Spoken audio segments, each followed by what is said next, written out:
আমার মা যখন প্রথমবার প্রধানমন্ত্রী হন তখন কিন্তু আমি ব্যাচেলার্স করছিলাম। আর আমার প্রথম ব্যাচেলার্স ছিল ব্যাঙ্গালোরে। তখন কিন্তু এই যে আইটি ইন্ডাস্ট্রি ব্যাঙ্গালোরে কেবল শুরু হয়েছিল। তো তখন আমার আকর্ষণ ছিল যে এটা যদি ব্যাঙ্গালোরে হতে পারে, ইন্ডিয়া হতে পারে, আমাদের দেশে কেন হতে পারে না। তো এটা আমার তখন থেকেই স্বপ্ন ছিল, তো এবার এসে বাস্তবায়ন করার চেষ্টা করছি। মানে অনেকে তো যে মা বাবারা স্বপ্ন তার সন্তানের মাধ্যমে পূরণ করে, এখন ব্যাপারটা কি উল্টো হলো না? যে হ্যাঁ, কিছুটা উল্টো হয়েছে। হ্যাঁ, যে আপনার স্বপ্ন মায়ের মাধ্যমে জি, এক্স্যাক্টলি। এই স্বপ্ন বাস্তবায়নে মানে মায়ের ছেলে হিসেবে কতখানি আপনি কাজ করছেন মায়ের সঙ্গে? আমি কাজ করছি যে আমাদের এই যে আইটি মন্ত্রী মহোদয় আছেন, এনাদের সাহায্য নিয়েই আমি কাজ করছি। ওনাদের যে তথ্য দেওয়া, ওনাদের যে অ্যাডভাইস দেওয়া, বুদ্ধি দেওয়ার আর প্ল্যানটা দেওয়া, এইটাই বাস্তবায়ন কিন্তু করছেন তারা।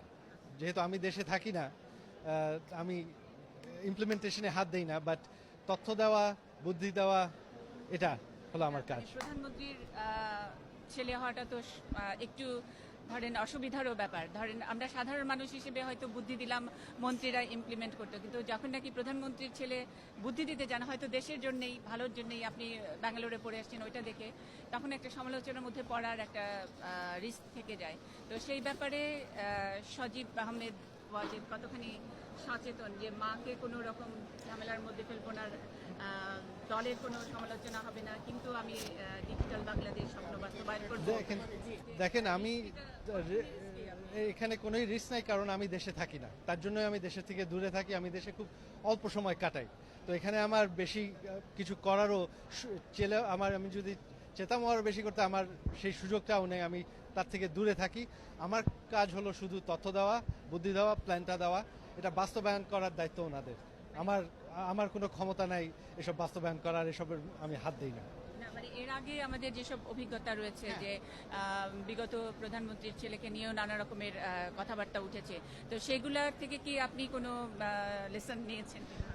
সেগুলো থেকে আমার লেসন নেওয়ার কোনো প্রয়োজন নাই। দেখেন, আমি হচ্ছে বঙ্গবন্ধুর নাতি। ছোটবেলা থেকে আমার মা আমাদেরকে একটাই কথা বলেছে, তোমরা কার নাতি সেটা মনে রাখো, ওই নামটাকে বদনাম হতে দেবে না কোনোদিন। আমাদের শিক্ষা আছে, আমাদের মেধা আছে। আমার পরিবারের কারো, আমার ভাই বোনদের মধ্যে কারো মাস্টার্সের নিচে নাই। তার জন্য আমাদের এই চুরি করার কোনো প্রয়োজন নাই। আমাদের মেধা আছে, আমরা মেধা খেতে আমরা পয়সা কামাই করতে পারি। দেশের পয়সা চুরি করার আমাদের কোনো প্রয়োজন নাই। অনেক সময় আপনার নাম ভাঙিয়ে আপনাদের দলের নাম করা হয়, সেই ব্যাপারে আপনি কতখানি আমাদের কেউ যদি আমাদের নাম ভাঙায়, সেটা যদি আমাদের আকর্ষণে আসে, সেটা তো আমরা ইমিডিয়েটলি থামাই। আমাদের মন্ত্রী মহোদয়কে আমরা ইনস্ট্রাকশন দিয়ে রেখেছি যে আমার নাম আমাদের